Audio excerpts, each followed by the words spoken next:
Hey everybody, it's Norm. Welcome back to another episode of Behind the Garage Door. Today, Will and I are going to head to Tampa to meet up with a buddy of mine that I've known since our kids were in elementary school and talk about two of his cars, one of them being his dream car that he's wanted for a very long time.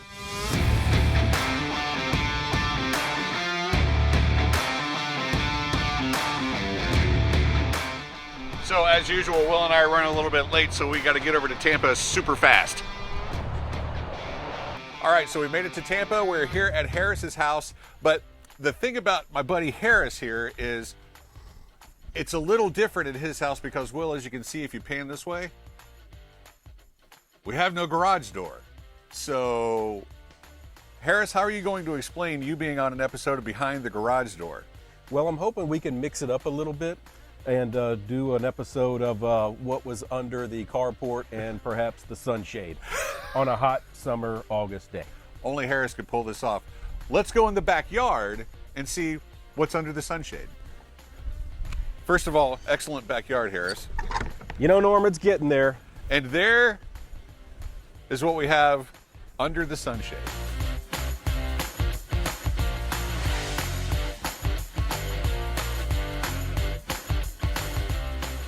All right, Harris, so we made it to the Under the Sunshade episode of Behind the Garage Door. 65 Lincoln. Now, when you and I met, our oldest kids were in elementary school. Elementary school, So yeah. and they're what, 23, 20, mine's 23, yours is 22 now? Yeah, 20 years old. 20, okay, There's so a little gap, but he did have a crush on Crystal. So when I first met you, you actually had a Thunderbird. Yeah, I had a 71 Thunderbird. It also had the suicide doors on it. Yeah. And ended up getting rid of that and Sold to a guy in Sweden or something. sold it to a guy in Sweden, and he exported it. And apparently they're very popular over there in Sweden. I've heard that. Now, you were not necessarily a fan of the Thunderbird, but you were a fan of the way the doors opened up. And this was the car that you really wanted. Yeah, this is the car that I really wanted. I had a 66 convertible Lincoln, but, you know, as petty as it may sound, it didn't have the stainless steel like this that was angled up. It was more flattened and then it wrapped around the car. But yeah, that's why I wanted the 65. 65. Is there a difference? I know the 64 and 5s are kind of close. What's the difference between those? 64 and 65 are interchangeable. The 66, 67 are interchangeable. And then they started out with these cars, suicide doors, 61 through 69. 61 through the 67 were your convertibles and, the four-door hardtops. And in 66 and 67, they came out with a two-door Lincoln, which is it looks really odd, but it's pretty cool. Yeah. Yeah. So where did you find, so you actually bought two 65 Lincolns, right? Yeah, this one came with a parts car, so Okay. I got very fortunate. Wow. So Very fortunate, you got a man. pretty decent car to start with plus a parts car. Now, Yes. correct me if I'm wrong. And this was the blue one with flames? Was this the car with the Yeah, this was the Hillbilly Blue with the flames on it. And it was interesting. White interior, blue top, nothing really worked on it. What all have you done to this car to get it to the stage it's in now? Well, it all started with obviously body work. The top on these cars are extremely complicated. Hydraulic, isn't it? It's hydraulic that does move the pistons, the cylinders that get the top into the car. However, there's about 32 to 36 contacts that come into play with the switch unlatching the windshield mechanism, the hooks, and then the trunk opening, the flap going down, the top going inside and coming back down. So I was so excited when I got it. I wanted to get the car painted. I was in a mad rush to get it painted. So there's a few things that I couldn't do to the car that I wanted to do because the top was stuck up. And then to find out the top was a very simple issue. It started working after I got the car painted. But we did the interior. We did obviously the rims and the tires. They're not too drastic. They're 20-inch rims. And if you notice, the tire has meat on it. They're not the little rubber band tires. Got some sidewall. Sidewall, yep. Rebuilt the motor. And what motor's in it? It's a 430 MEL, Mercury Edsel Lincoln is what they refer to that as, an MEL. It's a 430. And obviously a big block, I'm assuming. Yeah, big block. Yeah, 300 horsepower, out of the box. What's really unique about this car, man, is what I really was drawn to it is obviously the four doors. But the wing windows are electric, and wing windows, Norm. How about wing windows, man? I wish they would just bring them things back. It's been a thing since, what, 67? Yeah, man, and they're so functional. I don't understand why they don't put them in cars anymore. Yeah, so, but yeah, rebuilt the motor. Everything was disassembled. I did everything in my shed, with shining up all the chrome and putting it all back together. Did you build this car on this concrete pad? This came after, but man, I was pretty much in the grass with it out front, and my tools are in there. Yeah. So it's probably 80 feet to the to the driveway. So I had to keep going back. I'm going with more and like forth 80 yards. 80 yards. So the thing that you really love about this car, and the reason that you wanted to get this car, was because of the doors. Open them up. Yeah, obviously, yeah. The suicide doors, they open up backwards, of course, or reverse. I think they call them coach doors now. But yeah, so the doors like this, the 64 and 65 were extended by 3 inches to give the rear passengers a little bit more room in the back compared to the 61 to the 63. So there's a little bit more room. Now the 66 and the 67 were boats, man. So they were about 6 inches more longer than this, yeah. but for the most part, yeah. And they just put up that, I guess you would call that a B pillar? I guess so, but it doesn't go all the way up to the roof, obviously, but I guess that would be a center B pillar that actually holds the door shut. Yeah, unibody frame, obviously a very strong car. The convertible is 400 pounds more than the hardtop, which is kind of unusual. But when these cars first came out, they offered a 2-mile, 24,000-mile warranty. And it was the first of its kind back then. It's really amazing. Say that again. A 2-year? 2 year. 2 year. You said 2 Oh, miles. I'm sorry. Yeah, 2 year, 24,000 mile warranty. Really? Yeah. That's where all this started with, this 65 Lincoln. Yeah. The Lincolns in general when they first came out. Yep. That's crazy. So and if you look at look at the width of that door, man, it's like door. a center block, man. That is a thick door. So when you're putting your arm on it and you're riding around, it's the cars today or even the Torino. It's a thinner door. I still have some parts that I have to put on it that will finalize it, but once it became functional, Norm, I can't stop driving it, man. That's to see. Harris and I, we're of the same school of, okay, it runs, it drives. I still have 300 more things to do to it, but I can't stop driving it long enough to do anything. Yes, we're both sick in the head when it comes to that. Okay, tell me how you came up with this combination colors in the interior. Now, I remember when you first got this interior done, you're like, okay, dude, don't judge me on the color. It kind of looks like a basketball, but it works. Yeah, it works. Yeah, I was really drawn to those King Ranches. That Ford makes. Fine. So the King Ranch interior. So I tried to kind of mimic that and get the same color, and just do the same thing. Yeah, pretty much with that. It works. It works so well. I was impressed because when you told me about it, I'm like, what? I know. And then I saw it, and I'm like, it works. That absolutely works. Yeah, I know, man. But I was kind of drawn to the the leather-looking incent. So that's what pretty much got me there. How often do you drive it? I try to drive it every weekend, but summertime, it's brutal. Yeah, summertime's a little brutal. Air-conditioned car? Air-conditioned car, but it worked before I got the motor rebuilt, and I just haven't really put the money into it to get it working again.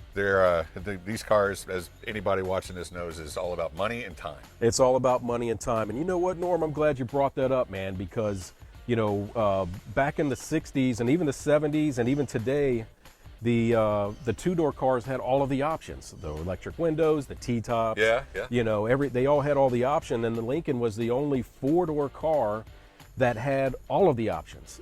So it was one of the few cars. So this car's got power windows, power locks. Power locks. Yep, they're run by air. Yep. The locks are run by air. Yeah, they're run by vacuum, pretty much. Yeah, vacuum. And the roof is run by hydraulics. Roof is run by hydraulics, and everything, it's interesting with this, everything opens opposite.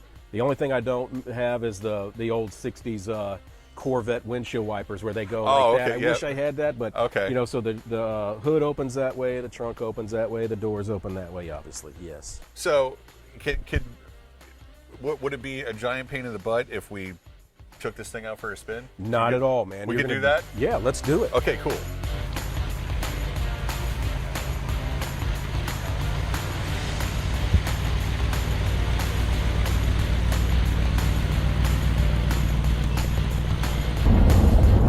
Ride's so good. Thanks, man. Modern stereo in it. Yeah, all kinds of cool stuff. How do you like the length of the hood down there? Oh, you know, long. just the length. You just and it extends way over there and over there. Love the. You're right. The way that the fenders come up with that stainless. Yeah, go all the way from down the through front there. to the back. Yeah.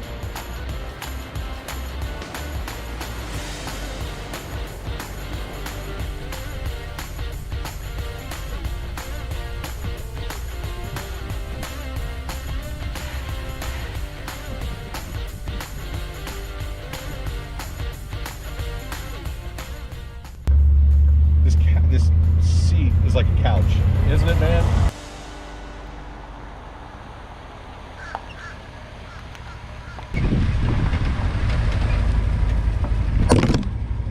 Oh shit! What was that? That was your camera. So back from the Lincoln. Thank you very much for taking for me for it's been a minute since I've ridden in that car. I love scaring people with the performance of that car. The outlandish performance of the '65 Lincoln. Woo! Almost blew my hat off. Anyway, we move on to the '73 Gran Torino. So this is a project for you and your son. And if I go back far enough in my phone, I can find a picture of this car when you brought it home, and this car was not attractive. Not attractive at all. It was rust color, and that beautiful blue Camaro that you brought over when you checked this out made this thing look really bad. Well, you calling it that rust color actually does that color justice, because I don't even know if rust is a nice enough color name for that color. Oh, brown. God. Yeah, it was bad. It was bad. So you and your son took this thing down to metal and then painted it? Yeah, took it down the metal. One thing that attracted us about this car is it needed absolutely no body work. Oh, nice. But now, since it's been kind of a couple of years, and since we painted it, there are a few issues that are coming around, but we'll get it taken care of. But paint job. Love we the did the stripes. interior, thanks, and that's all Harris's Junior's idea. He came up with the color scheme. The rims and the tires are there just to get us by, to get the work done. Then we'll switch over to something else that I fits like the car them. a little Where bit better. do the wheels come off of? One of these cars that are called a Mustang. A Mustang. You know what? Yeah. I should have known. That's exactly what they look. You know what? They now that you say they came off a Mustang, they do look like a Mustang. But when we were walking up, I thought that they were like an American Racing Torque Thrust or something like that. You They know look what? good. They do kind of look that way, and most of the rims have the Mustang emblem, but those had Ford, so we're like, yeah, we can even get better. that. So. Even better. So what motor's in this one? This is a 351 Cleveland, which is kind of a medium block, is Okay. what they refer to it. It's a 2-valve, 2-barrel carburetor, but we have the parts, all the performance stuff to put it all together once we're ready to take that next leap. Did he drive this in high school, or was it still under construction? When It was still under construction, but it was ready. But insurance reasons, it's funny, they wouldn't allow somebody under 21 to drive it to high school, man. So can't drive it to high school under the classic car insurance. Oh, there you go. So, Okay, now that makes but he sense. did bring it around his buddies. Yeah, That's he did good. bring it around As his long buddies. as your buddies get to see it and hang out in it. Now I noticed a similarity in the seat, the front seat, with the Lincoln. Yeah, we kind of like those colors, and we went again with the leather baseball, basketball leather look to complement the interior. For some reason, we just really like that. It works. The whole thing works. Did you guys do anything to the suspension? Is it lower? It looks a little bit lower in the front. Well, Or is this old '73 suspension? You know what's weird, man, is these cars came with 14-inch tires and rims, okay? So they were so tiny, and, it just didn't look, it looked like a scared dog. So, so we did replace all of the shocks all the way around it, but we need to get a front-end rebuilding kit. So are and these complete 16s? that. These are 17-inch rims. So and tires. just by taking a 17-inch wheel and put it on a car that came with 14s, it naturally just looks lower. Yeah, naturally looks lower. Yeah, it fills up the wheel well. Fills up the wheel. What year was the Starsky and Hutch car? That was mid-70s, I'd say 75, 76-ish. So it's similar. It's similar. This is very, between the 72 and the 73, those are the interchangeable Torinos. 72 was in Gran Torino with Clint Eastwood. And it's funny how these movies come into play with the different cars that we have. Back in the 60s and the 70s, the automobile industry bought the rights to certain movies. So you would see just Chevys, just Fords, just Chryslers. Or like Transformers did with General Motors. Transformers did with General Motors. Yeah. And, this particular, the Lincoln was in it with Hawaii 5-0. James Bond was my main thing. Oh. He had James Bond had that car too in a couple of episodes. So was Starsky and Hutch all Ford? I don't even remember. Yeah, it was all Ford. Yeah. I can't remember either. Yeah, I don't remember. That would make sense if it was. Now, is there a difference between a Torino and a Gran Torino? I don't know. I believe there's a Sport, which was a 302, which is a little weird. Then they came with Ford 28, Ford 27 Cobra Jets. But yeah, this one has the 351. 351, yeah, which is perfect for, for just Harris getting Jr. around. Yeah, perfect for him, man. That's awesome. I love this car. Thank you, man. Thank you. Harris, man, thank you so much for having us out to your beautiful house and showing us the cool cars that I've known about, for a while. But the cool thing about this show is we're taking people from all over the internet and showing them some cool cars that they'll probably never get to see, and and letting you talk about them a little bit. Norm, I appreciate the invite, man. It's a pleasure having you guys out here doing this little show, and man, can't wait to see what the finished product is. It's going to be awesome. You'll dig it. It'll be awesome. Awesome. We're going to head back to the dealership and wipe some of the sweat off. See you in a minute. Oh, we are finally back from a very sweaty trip over to Tampa. Thank you so much, Harris, for opening up your backyard to us so that we could do a episode of Behind the Fence, I suppose. The 65 Lincoln, the 73 Gran Torino, both killer cars. Thanks for letting us come over, sweat a little bit, and talk about them. Make sure you subscribe to our YouTube channel, give us some comments down below, and make sure you come back every Thursday for another episode of Behind the Garage Door. Stingray Chevrolet, relax, enjoy the day.